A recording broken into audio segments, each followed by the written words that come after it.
Morning, everyone. Happy Resurrection Sunday.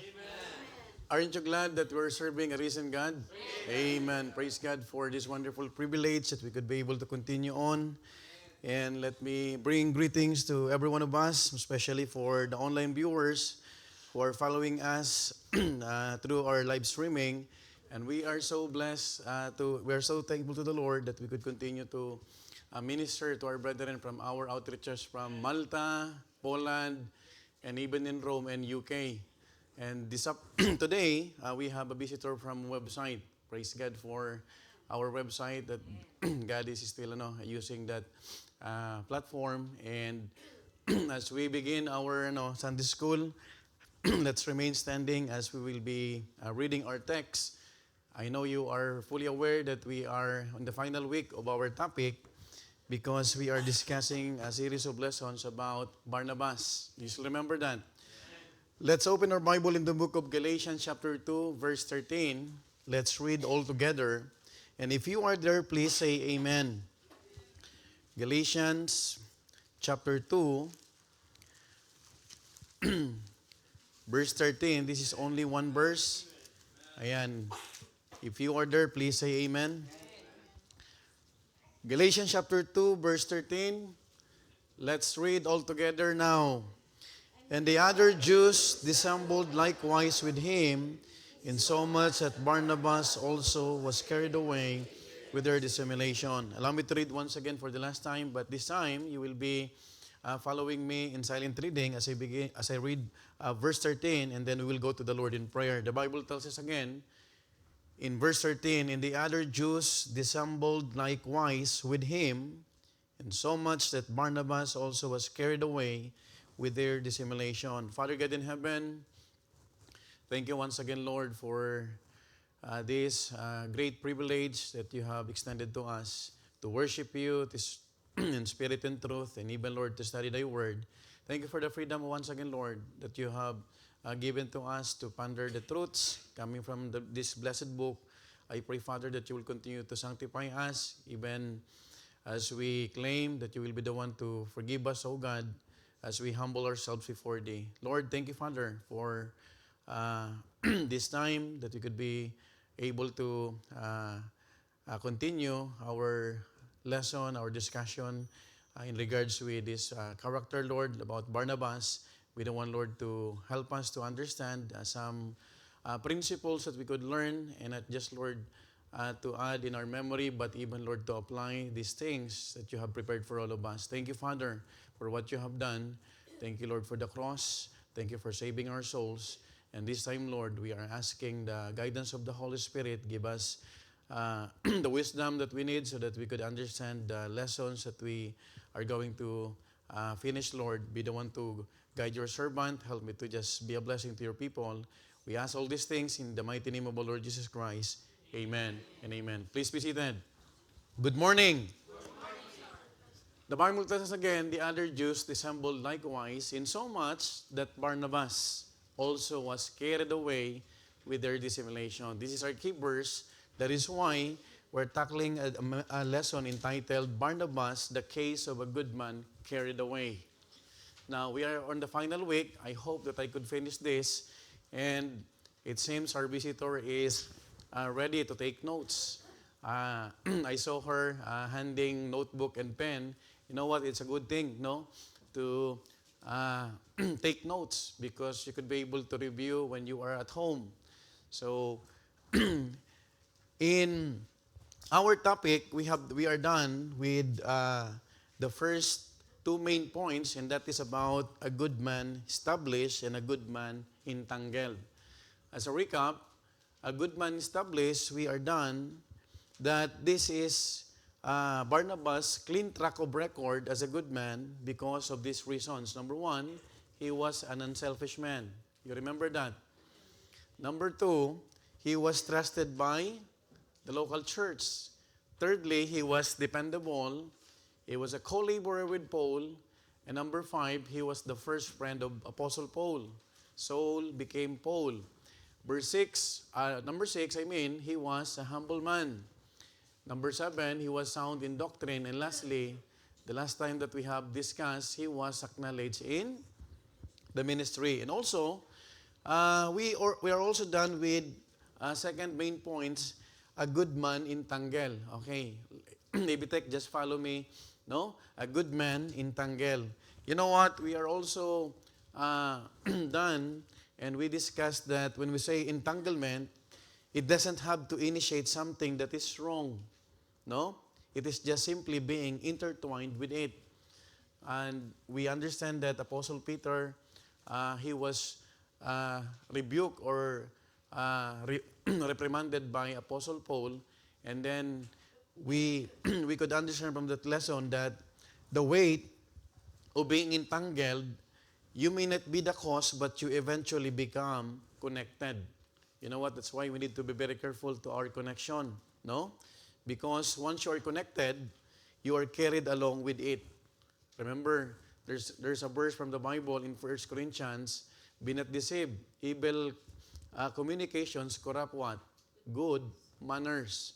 Now, no matter how good we are, remember, Barnabas is a good man. The Bible revealed that he is a good man, and we are established about that because we are done with these reasons. How clean our track record is, we must understand that we are not identified only by our conviction, but also our connection. So we are done with that, no? Now, we're going to finish this lesson, and we are now in the third main point, a good man, strange. A good man, strange. Now, a man of good character, which is Barnabas, has become distant or separated from someone or something he once belonged to. Now, if you are going to read with me in Acts 15:37 to 39, if I may request the visitor to stand up and please read this.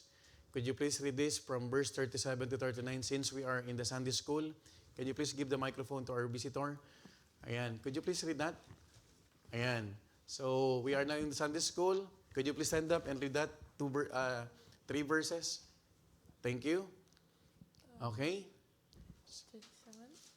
Yes, you can read from the screen. Okay. And Barnabas there meeting to take with them John, whose surname was Mark. But Paul thought not good to take him with them, who departed from them from Pamphylia and went not with them to the work. And the contention was so sharp between them that they departed a certain one from the other, and so Barnabas took Mark and sailed on to Cyprus. Amen. Thank you so much. Now, if we are going to understand the context of what we have read, we need to realize that Apostle Paul wanted to revisit the churches they have planted on their first missionary journey. Now, that is the reason why, before we see the separation, we need to understand the context behind it.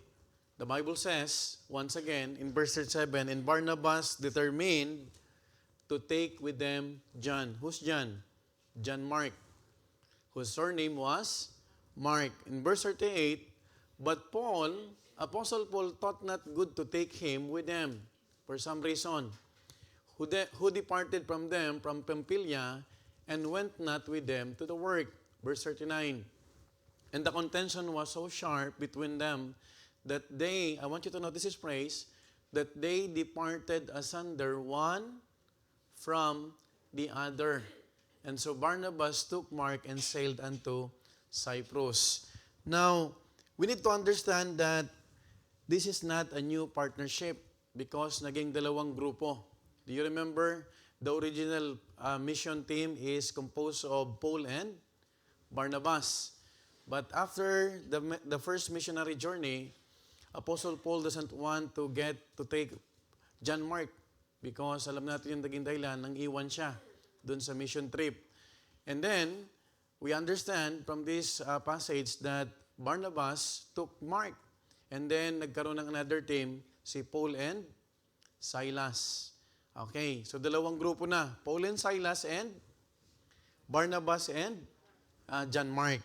Okay, so again, let me repeat that this is not a new partnership. Barnabas and Paul had already labored together. Magkasama sila originally. Are you following? Are you following? They were sent out together. Remember, dalawa sila na kinomisyon, no? From the Jerusalem church. And then they traveled together. They preached together. And they were identified together in the work. You remember Jupiter and? Tinawag siyang Jupiter and Mercury. Tama po ba? Now, remember, identified sila ng mga tao na sila ang dalawang magkasama. Para tong sa salitang mundo, sila yung Batman and Robin. Ayan. Now, you have to understand also that in Acts chapter 15, they are preparing again for another journey. They are done with the first missionary journey. And thank God, because of Apostle Paul, the gospel has been planted to Europe. Do you realize that? God used Apostle Paul. And the first European convert was a woman. Her name is what? Lydia. Ayan. Saan siya nakatira? Saan siya na-save? Sa Greece. Sa Philippi. Tama po ba? And she was what? A businesswoman.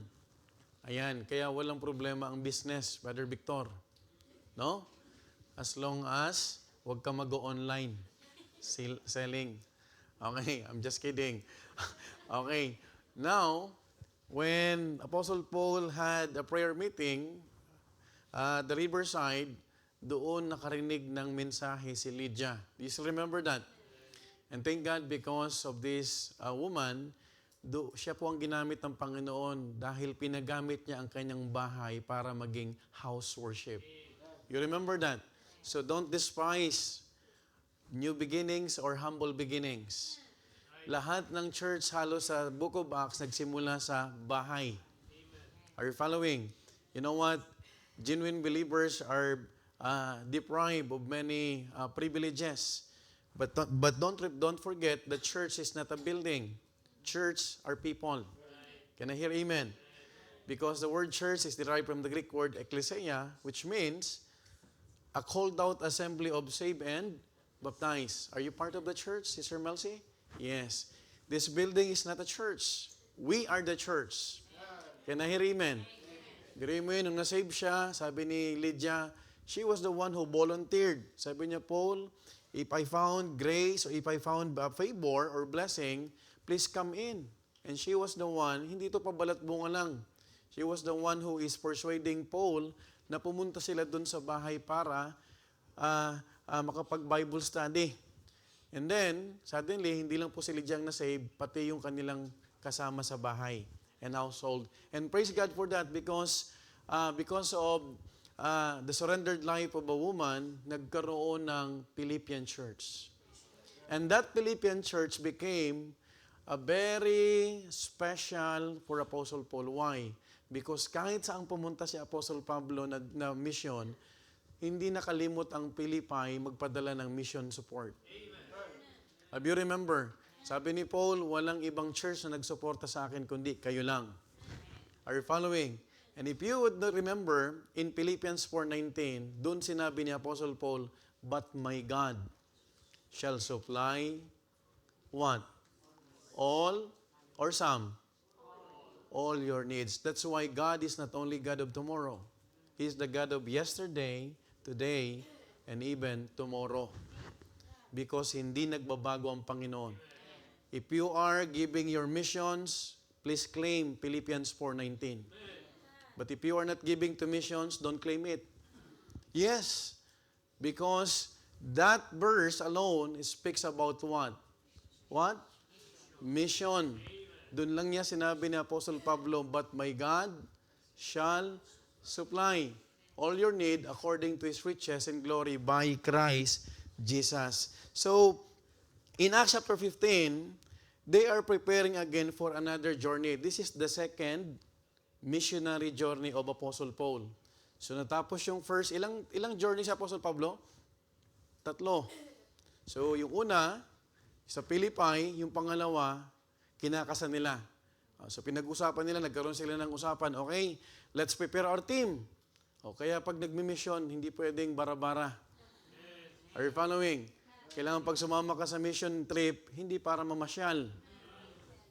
Are you following? Don't think, maganda doon sa Malta, nandun yung baleta. When you are engaging or involving in a mission trip, you have to understand you are a soldier. Amen po ma. Hindi ka maglalaro. Now, in Acts chapter 15, this time, it's not to plant churches, but to confirm the faith of the believers and visit them. I'd like to ask Sister Monet, nakatingin sa akin Acts 15:36. Huwag kang titingin sa akin para hindi ka matawag. Ayan. In Acts 15:36, please.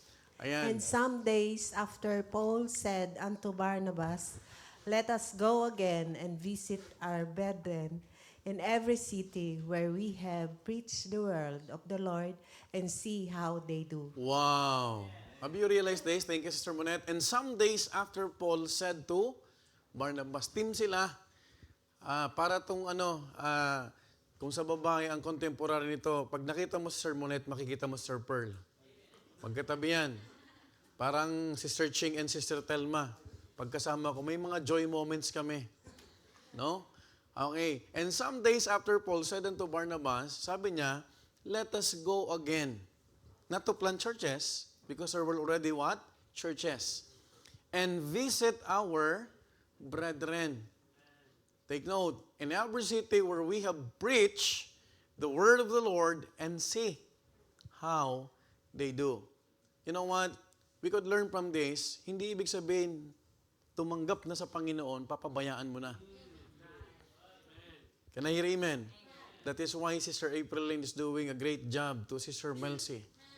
Hindi niya pinapabayaan kasi baka ma-inlove ulito. Pumunta ng Netherlands. No, dapat ma-inlove muna siya sa Panginoon. Kasi, alam mo, yung enemy, pinapaisip tayo, ma-inlove ka, ma-inlove ka. Pero bago ka ma-inlove sa tao, hayaan mo munang ma-inlove ka sa Panginoon.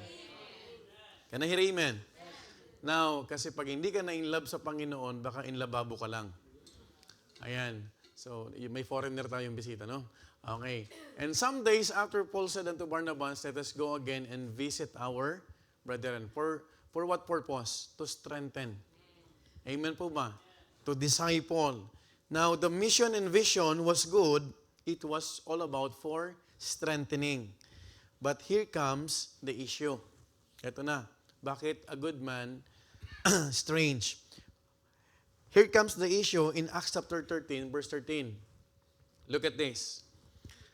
In Acts chapter 13, verse 13, ang sabi ng Bible, now, when Paul and his company loosed from Paphos, they came to Perga in Pamphylia. And John, departing from them, returned to Jerusalem. So, anong issue? Anong purpose? Anong pinaka-issue dito? Nang iwan. Nang iwan sa kalagitnaan ng mission trip. Okay. Again, sabi rito, when Paul, pwedeng Sister Telma pakibasa po to? Look at this. Acts 13, verse 13. When Paul and his company loosed from Paphos, they came to Perga and Pamphylia, and John departing from the return to Jerusalem. Wow. Now, sino po sa inyo ang gustong maiwan? Sino ang naiwanan na? Ang dami makaka-relate. Pastor naman, resurrection ngayon. Bakit mo nire-revive ang aking mga alaala? Okay. Walang tao na gustong iwanan. Especially when you are in the midst of battle. That is why, let me ask you, do you think Apostle Paul has a reason not to take John Mark? In the human perspective, makikita mo merong dahilan si Paul. Sabi ni Paul kay Barnabas, no, don't take that. Yung ba naalala, nag-mission trip tayo? In the middle of our mission trip, nasa Perga tayo, papunta tayo ng Pamphylia. John, Mark, departed. and he went to Jerusalem. Now, this is the same Mark that already left them before. The same John Mark that abandoned them in the middle of a mission trip. Okay. We have to give emphasis also on the word that was used here. It is not Barnabas wants or Barnabas considers. But listen, if you are very careful, if you are studying well, you would notice that the Bible revealed, the Bible says, Barnabas determined. Ano ibig sabihin nito? Verse 37. Can someone read this? Sister Laika. Determinado itong matapos ang Bible school eh. Amen. Praise God. In Acts. 37, Acts 15, verse 37, King James Version. And Barnabas determined to take with them John, whose surname was Mark. Yan. Okay. Look at this. And Barnabas determined. Hindi sinabing, and Barnabas prays, considers, or Barnabas wants. Kundi ang ginamit ng Bible, sabi ng Bible, and Barnabas determined to take them John, whose surname was Mark. Which could mean, ano ibig sabihin nito? That he already foresees that Apostle Paul will contest it, but was determined to do it anyway. Alam mo po ba yung isang desisyon na kahit sinong magsabi sa'yo na no, pero yes ka pa rin?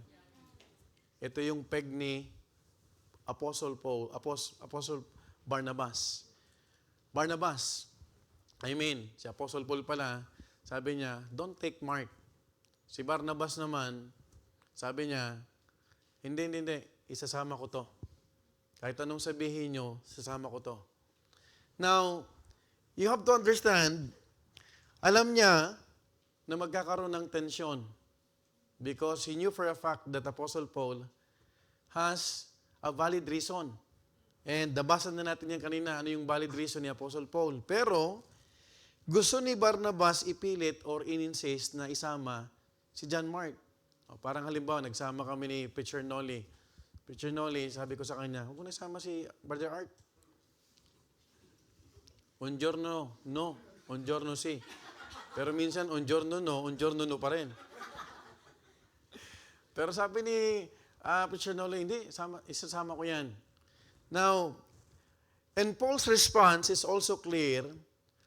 Sabi ng Bible, but Paul, in verse 38, look at this, but Paul thought not good to take him with them.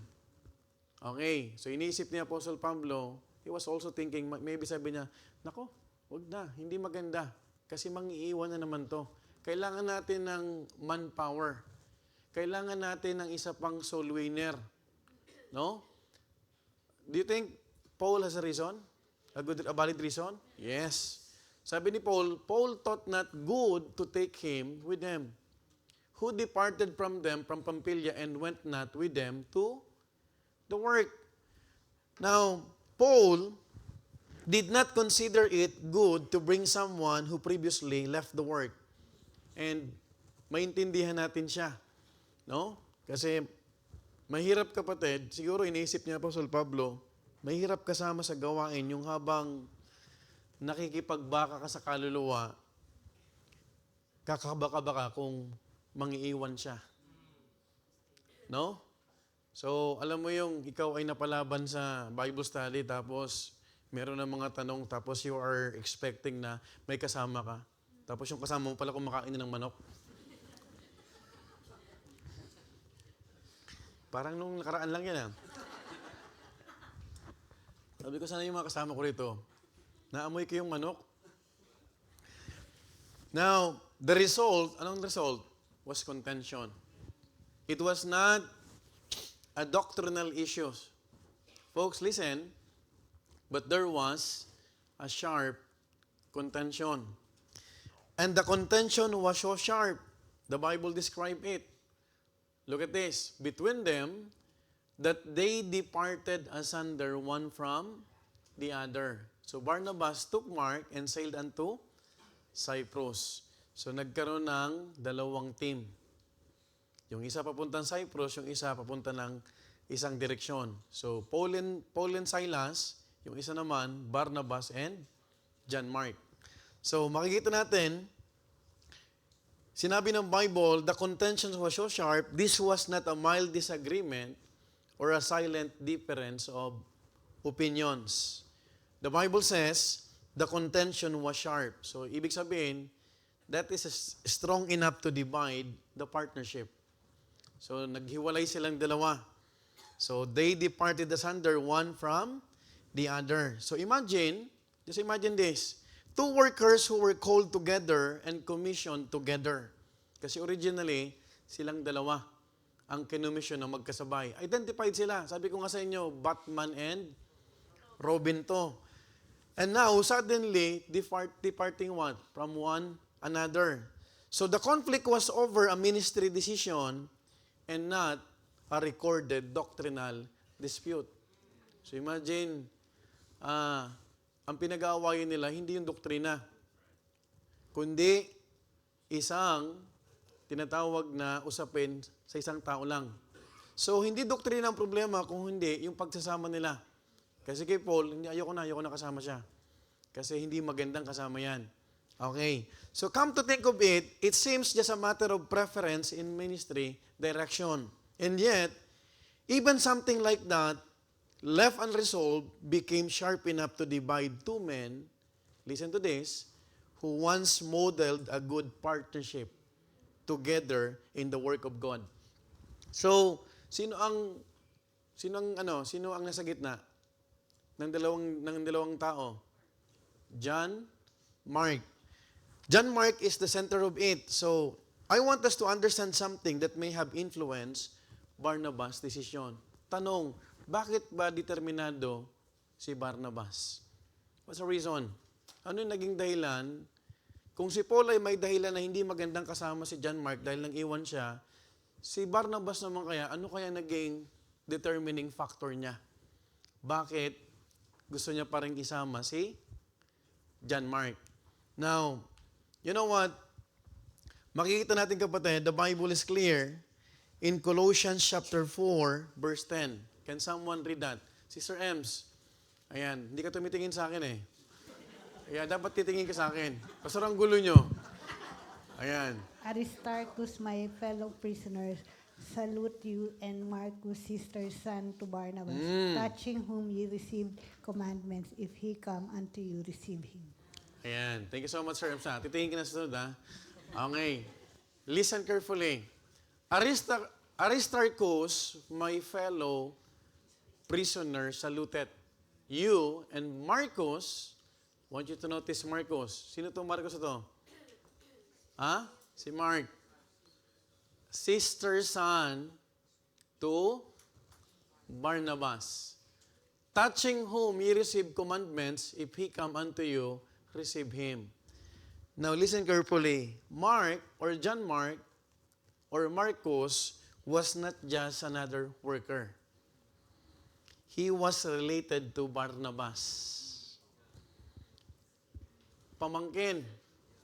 And that may have influenced his judgment. Alam mo ba minsan, kapag related tayo sa isang tao, minsan, nagiging gracious tayo. Naapektuhan yung ating judgment. That's why we need to be very careful also. That judgment should be what? Should not be what? Partial. But equal. Regardless of blood relation.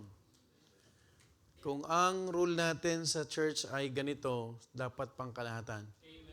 Do not impose a rule because he is your close friend in the church. Are you following? Are you with me? I hope that you will understand right now why Barnabas was so determined. Kasi nga, pamangkin niya. No?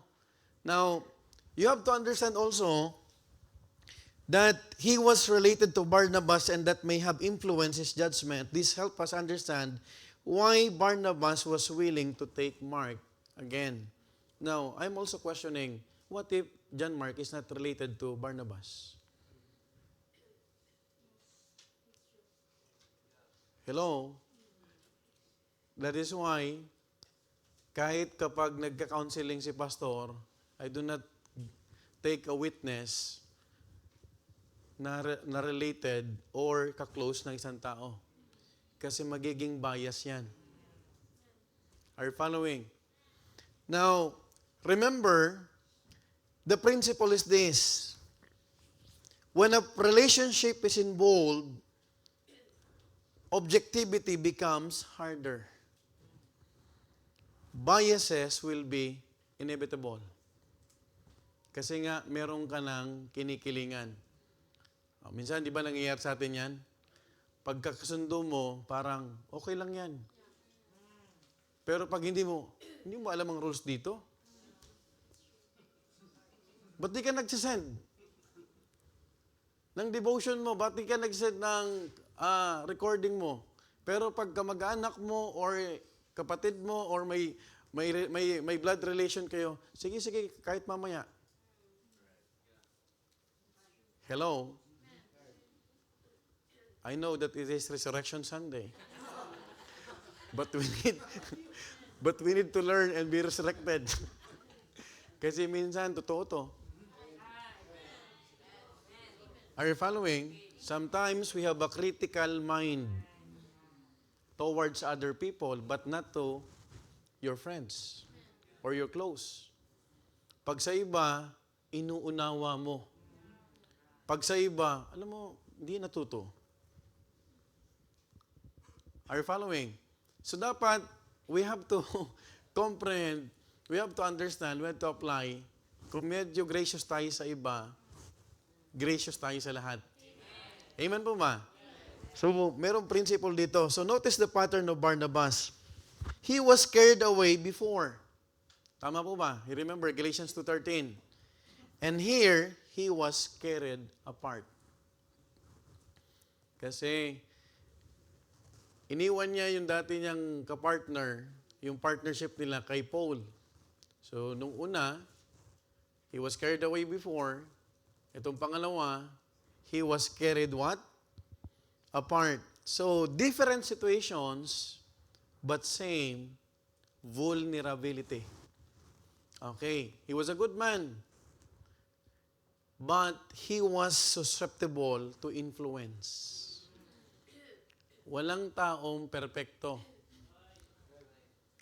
Merong pangalang perpekto, pero walang taong perfect. Lahat tayo may flaws. And that flaws na nakikita natin, nakakabit sa isang good man na nireveal ng Bible. So thank God because we have a risen Christ. That is why looking unto Jesus, huwag kang titingin sa tao. Including your pastor, your discipler, the usher there, tingin ka lang sa Panginoon. Kasi kapag nagsimula kang tumingin sa tao, you will be disappointed. Tama? Tama, Sister Lisa? Sister Lisa? Nag-resurrect na yan eh. Ayan. Hindi na siya makikita mo, kahit anong sabihin ng tao, kahit anong, huwag kang tumingin sa kanila. Amen? Tingin lang tayo saan? Sa Panginoon. May narinig ka, sa Panginoon ka lang makinig. Amen? May nakita kang mas maganda sa'yo, tumingin ka lang sa Panginoon pa rin. Kasi talagang wala na mangyayari sa mukha mo. No, I'm just kidding. So, tingin lang tayo sa Panginoon because sometimes, makikita natin kapatid, that's the good and right thing to do. You know what? Sometimes he was strongly relational that it affects his judgment. Here's the principle again. Grace can make us compassionate, but that same compassion, if not guarded, could lean into partiality. May repeat. You know what, brethren? You remember Barnabas when he was the one who stood firm? Are you listening? Huwag kang matutulog. Don't sleep. Okay. Grace can make us compassionate. You remember Paul? Nung siya ay Saul pa lang? Who's the one who stood for him? Barnabas. When no one else wants to stand for him. You remember that? Because he was a compassionate person. But let me remind you, grace can make us compassionate, but that same compassion, if not guarded, could lean into partiality. Now, it clouds our sound judgment. Barnabas was not weak in truth, but he was vulnerable in influence. Take note about that. In the same way, that we can know what's right from wrong, but when emotion and relation is involved, we can be overly permissive na hindi na tama. Sa loob ng church, kailangan nagpapaalalahanan tayo.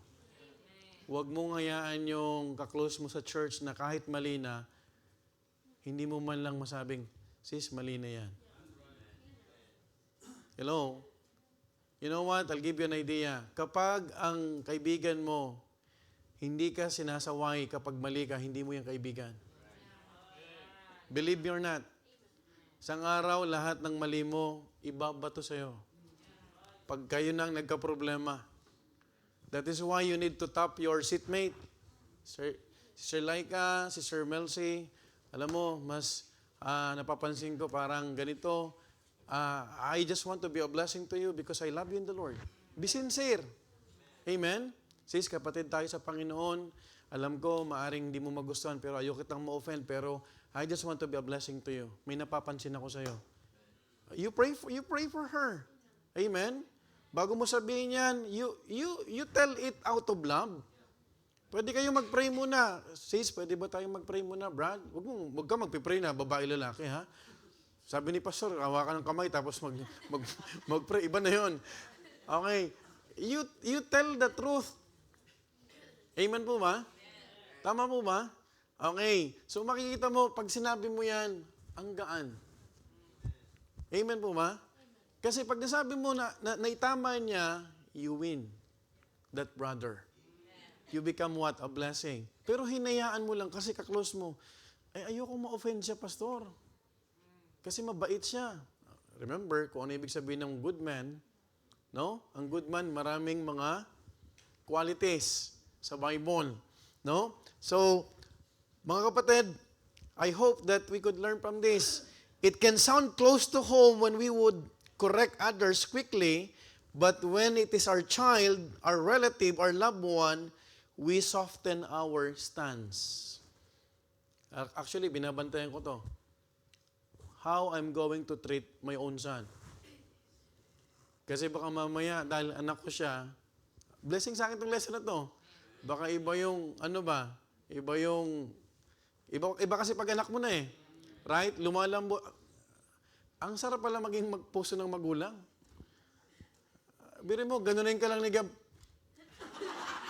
Wala na. Wala na yung galit mo. Di ba? Kung gumanon sa'yo, yung ibang anak, hindi mo pa kamukha. Aba, loko to ah.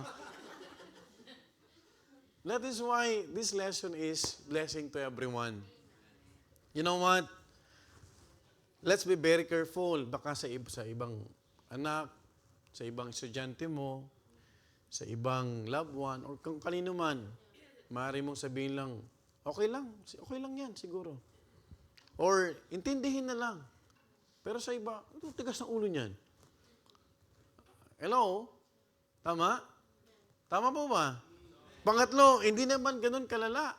We are watering down. Pero pag sa iba, sumbong ka kagad.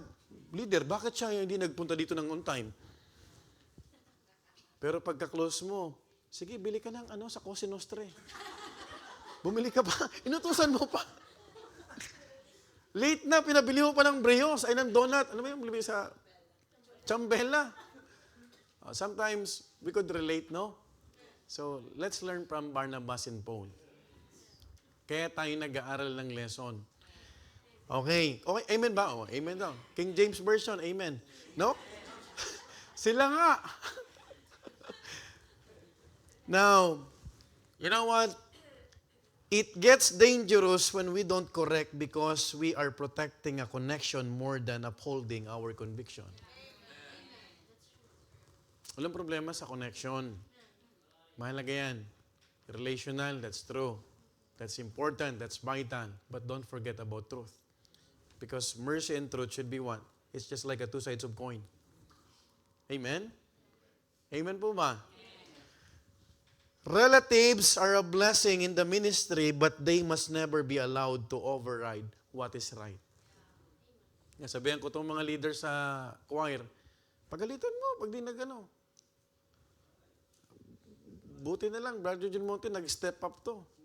Siya na ngayon na naging leader ng tenor. Mga kapatid, mag-submit na kayo.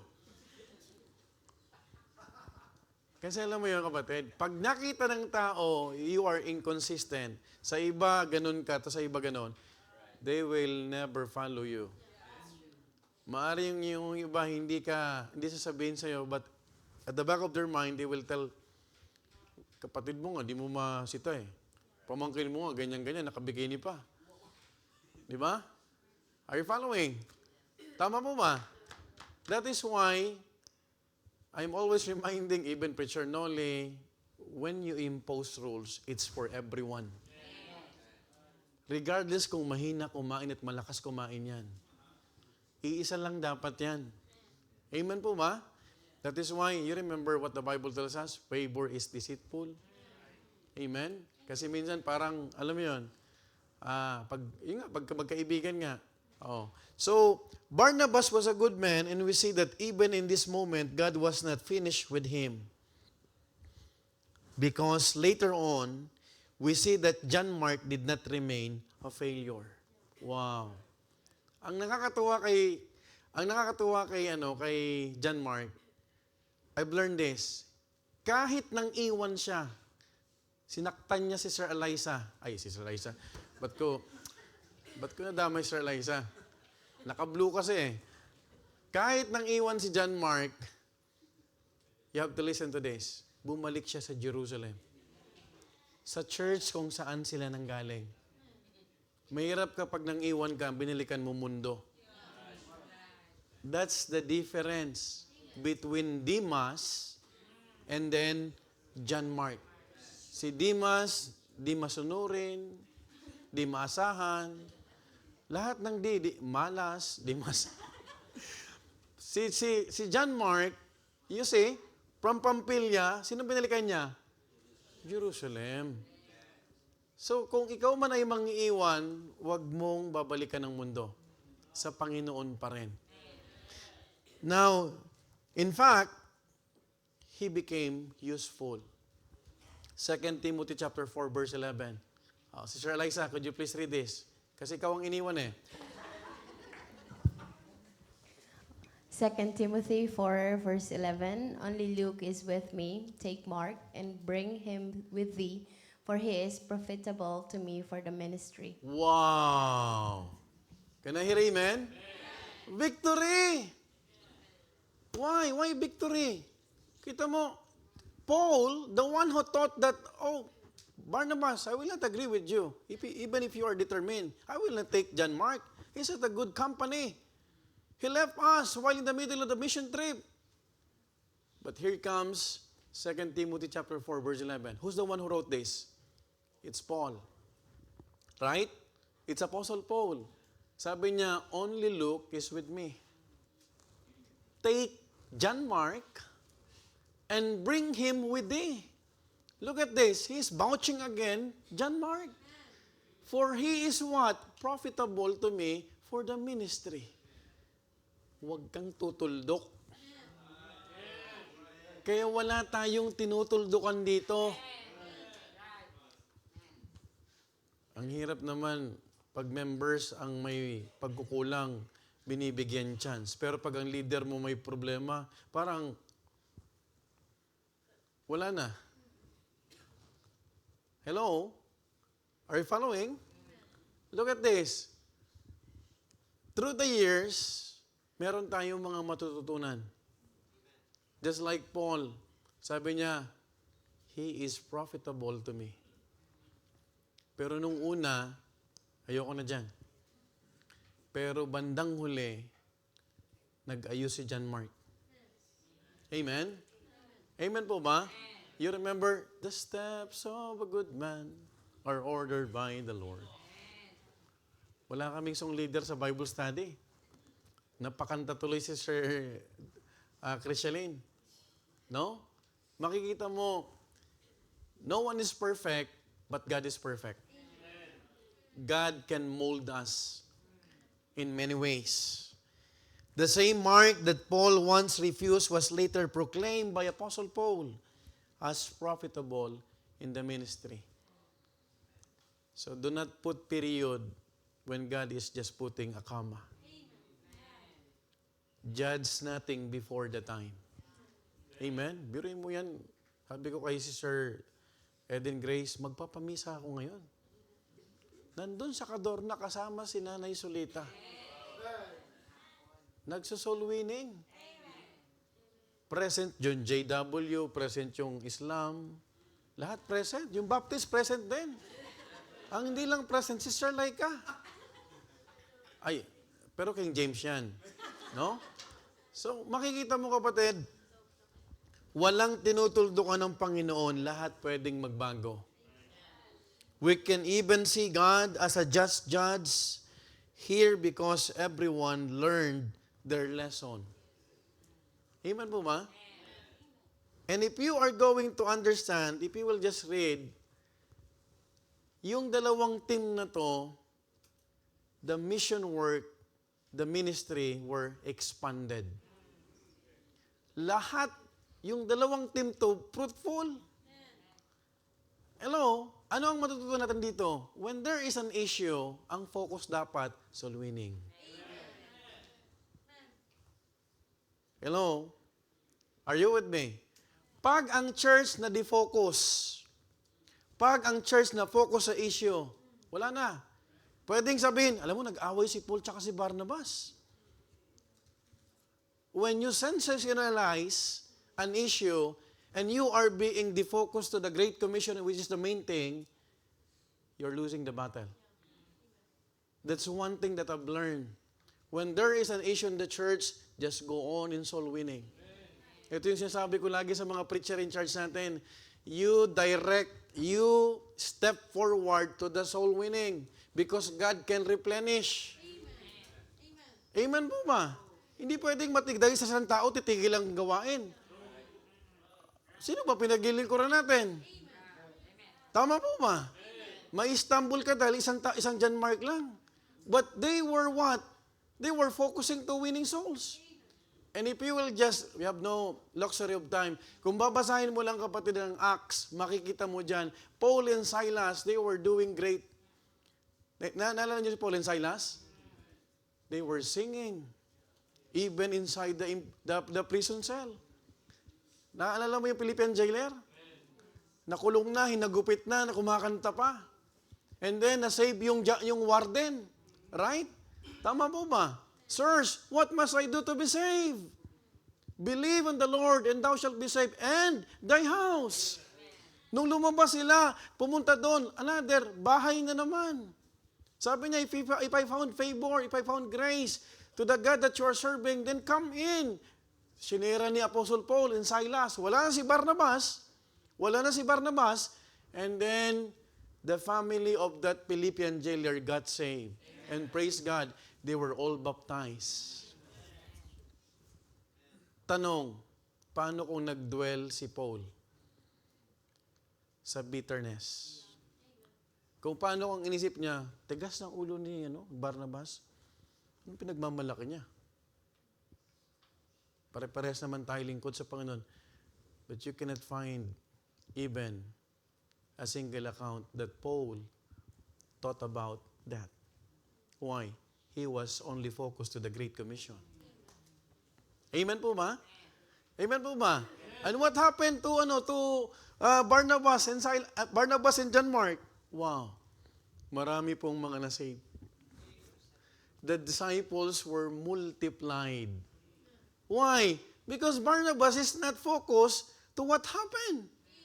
Pwedeng sabihin ni Barnabas, nung bago ka pa lang ako ang nagpakilala sa'yo. You remember that? Could Barnabas think about that? Yes. Sabi niya, walang maniwala sa'yo. Ano pagmamalaki mo sa akin, walang maniwala sa'yo. Ako ang tumayo sa'yo. Ako nagpakilala sa'yo sa church. Pwede niya ba isipin yun? No. But he was only focused to what? Pursuing the Great Commission. You know what? Paul planted, Apollos watered, God gave the increase. So you would say, nang gawain ng Panginoon, hindi sa tao. They were not stumbled because of one person. Ang babaw ng ating pananampalataya kung tayo ay titigil dahil lang sa kaibigan mo. That's why we have to weigh about this, lordship or friendship. Hello? Kapatid, isang malaking question sa akin na dahil ang kaibigan mo nagdala sa iyo tapos nag-backslide, bumalik sa mundo, mawawala ka rin. Are you following? Lordship should be what? Would matter kaysa sa friendship. Especially kapag ang friendship ay mali na. You and I against the world. Come on. Ang sabi ng Bible, it is hard for thee to kick against the prick. Mahirap kalaban ng Panginoon. Right? But these two team, they did not what? Failed. But they accomplished many things for God's glory. Why? Because soul winning is the main thing. And the main thing is soul winning. Paul, mga kapatid, nakita natin kapatid, we can even, John Mark, learn about true endurance in the ministry. Pati si John Mark nag-mature. Hindi na siya nang iwan. Wala na siyang iniwan. Nag-mature siya sa ministry. Endurance. Kasi minsan, do not think na yung kaibigan mo, kasama mo, parehas kayo lagi. Hello? Minsan, yung endurance mo, iba sa endurance niya. Minsan may mabigat siyang problema, meron siya, ikaw naman, medyo light lang tingin mo. Minsan talagang mas mahaba ka mag-pray, yung iba, di nagpipray.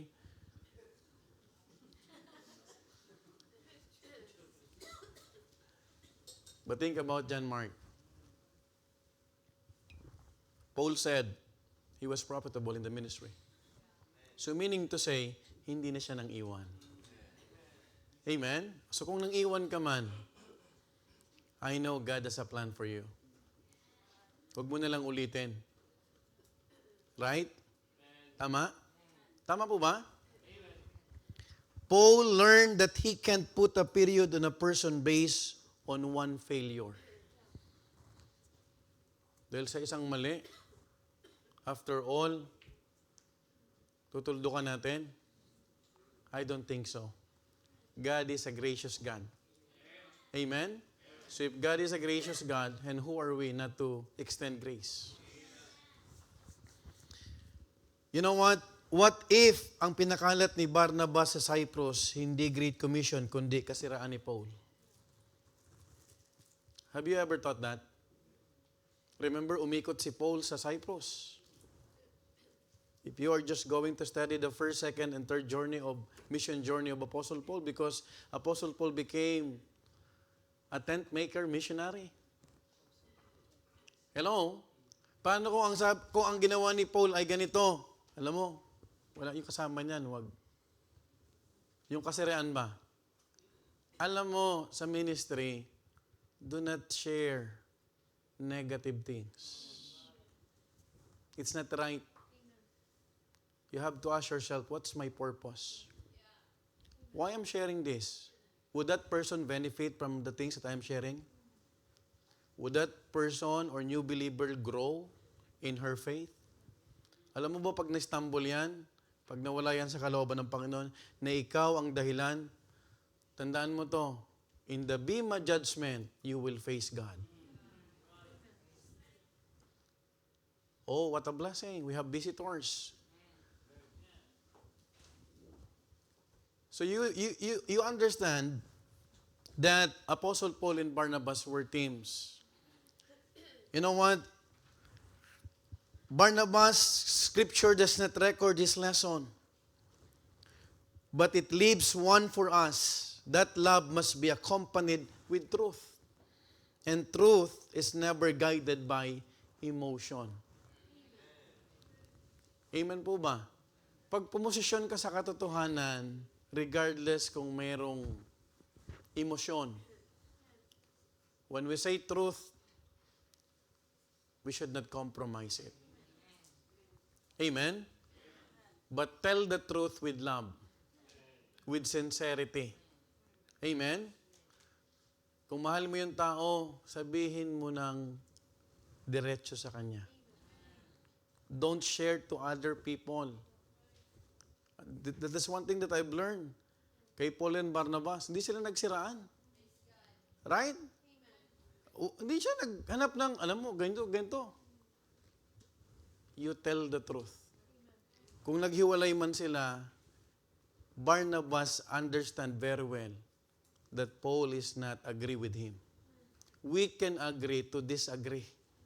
Mahirap maghiwalay na hindi alam nung tao, hindi mo man lang nasabi, bakit ayaw mo sa ganyang bagay. Are you following? Tama po ba? We're in the final week. We are just wrapping up kung ano yung mga lessons na matututunan natin dito. Because this coming May 31, we will be celebrating by the grace of God 9th church anniversary. Sana ang church mag-mature. Amen po ba?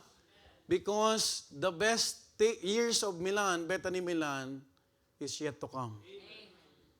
I always believe, mga minamahal ko, lahat tayo dapat, hindi lang ang pastor ang nagde-desire na mag-mature. Dapat lahat tayo.